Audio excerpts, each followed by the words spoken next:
Israeli Prime Minister Benjamin Netanyahu and President-elect Donald Trump see eye to eye on Iran. That's the word from Netanyahu after the two leaders spoke several times following Trump's election victory. Meanwhile, the United States has revealed that Iran pursued an assassination plot against Trump. Chris Mitchell reports from Jerusalem.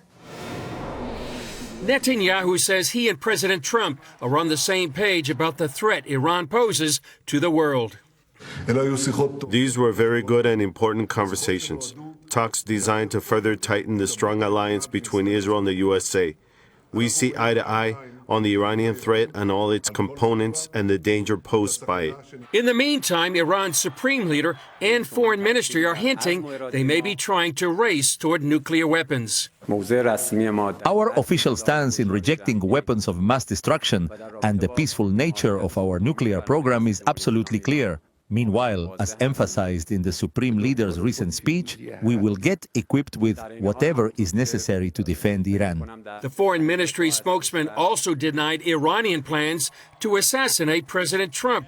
The U.S. says it discovered just such a plot. Despite the advances the IDF is making in southern Lebanon, Ayatollah Khamenei insists Iran's proxy Hezbollah will prevail. The IDF continues to destroy Hezbollah infrastructure throughout southern Lebanon. They discovered a large complex buried underneath this cemetery and are filling it up with concrete. Meanwhile, Israel returned nearly 2,000 of its citizens from Amsterdam on emergency flights after Thursday night's organized brutal assault on Jews by radical Muslims. We all saw what happened, shameful. This is the world we live in now, unfortunately. Our fans were very intimidated when they went through the worst there. Unfortunately, they came to see soccer, and that's what happened. Dutch leaders condemned the attacks, and Israel's new foreign minister, Gideon Saar, flew to Amsterdam and warned European leaders these attacks cannot be tolerated. Radical Islam is dangerous, not only in the Middle East, not only to Israel.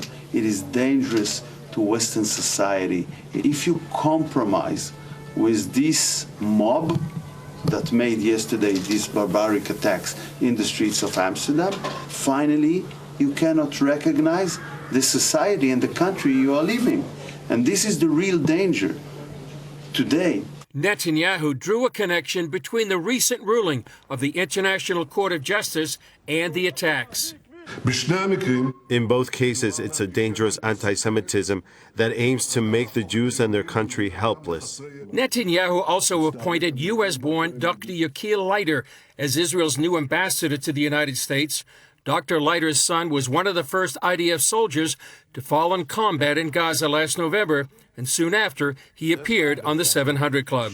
Chris Mitchell, CBN News, Jerusalem. Well, this is an incredible development. Here, look at Iran saying, we're going to develop nuclear weapons in order to defend ourselves, which is ludicrous on the face of it. Who has funded all of the terrorism? Well, they have. Who has reached out and used proxies to declare war on other countries, whether it's war against Saudi Arabia through the Houthis in Yemen, war against Israel through Hezbollah in southern Lebanon, Hamas in Gaza. They're the funder. They're the brain power behind it. They're the weapon supplier. They do it all. And for them to now claim, well, we need to be able to defend ourselves, well, stop attacking others. Stop plotting to kill politicians here in the United States. Stop threatening to unleash terror attacks. Stop all of that, and you will be absolutely safe within your own borders. But as long as they continue it, then I don't see that we have any choice. If you're going to continue this kind of violence and funding it and somehow pretending, well, I'm the puppet master, I'm not really the puppet, you need to go after the puppet, not after me, it just doesn't make any sense. And for anyone on the world stage to buy that lie is absolutely incredible. And we must make sure they never acquire a nuclear weapon, because we know exactly what they'll do with it. They're going to use it on a ballistic missile, and they're going to target Tel Aviv. They're also going to target Europe if they can, and if they can possibly reach the United States, they'll target us as well. What makes Israel so special? How has Israel overcome history's greatest challenges to not just survive but thrive? CBN Films answers all of these questions in the new movie, The Genius of Israel. This movie explores Israel's journey through adversity, unity, and innovation. If you want to check out more, go to the link in the description to stream the film today.